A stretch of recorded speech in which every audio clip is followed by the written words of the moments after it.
اس کے اندر لوہے کی برچھی، کمر میں لنگر، پاؤں میں بیڑیاں، ہاتھوں میں وہ عورت دے کے کہتی ہے اپنی کنیز سے، وہ مرد مجھے ان سروں کا کوئی رشتہ دار لگتا ہے، اسے جا کے پوچھ تو کون ہے، اور یہ سب تیرے کیا لگتے ہیں۔ کنیز نیچے بازار میں ڈرتی ڈرتی مولا سجاد کے قریب گئی، ہاتھ کر گیا، کہتی مولا سجاد کہتے میرا نام نہیں آتا، مجھے مسافر کہہ دے، میں ہتھ کڑیوں کا کہتی نہیں ہوں، میں مشیت پروردگار کا کہتی ہوں۔ یہ دیکھ رہی مجھے اس سے خبر نہیں تو کون ہے، وہ چھت میں میری مالکن کھڑی ہے، وہ پوچھ رہی ہے تیرا نام کیا ہے، تو ان سروں کا کیا لگتا ہے؟ مولا سجاد کہتے ہیں اپنی مالکن سے کہ میرا پوچھنا تو نیچے بازار میں۔ اگلی سطر پڑھو گا تڑپ پڑھو گے چند قدم پیچھے کری میری مال کا نیچے بازار میں، تجھے نہیں پتا حسین اپنی کنیز وہ علی کی بیٹیوں سے قرآن پڑھتی رہی ہے،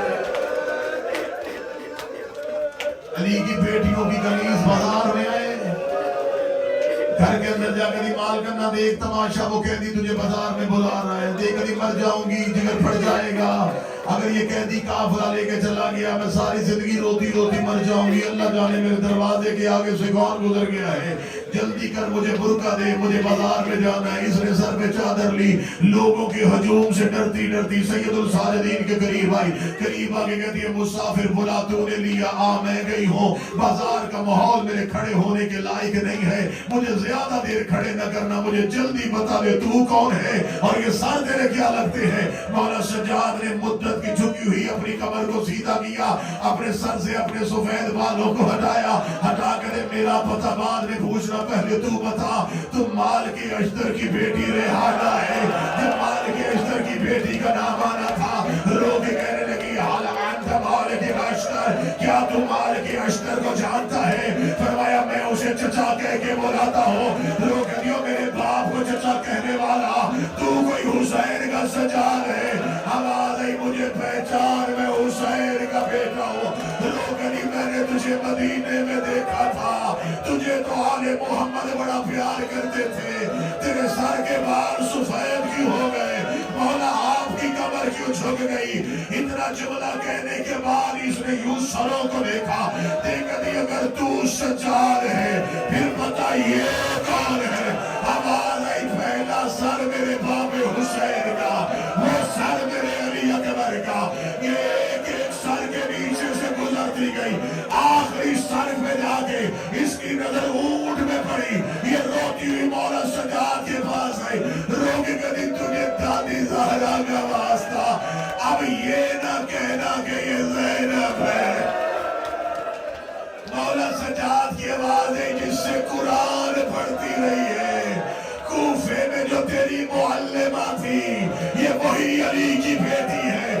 ریحانہ دوڑی آگے ہاتھ جوڑے، رو کے کہتی نہیں پوچھتی کہ چادر کہاں گئی، نہیں پوچھتی رسیاں کیوں پہنی، مجھے بتا عباس کہاں ہے، وہ ساتھ کیوں نہیں آیا؟ آواز آئی وہ گھوڑے کی گردن میں جو سر لٹک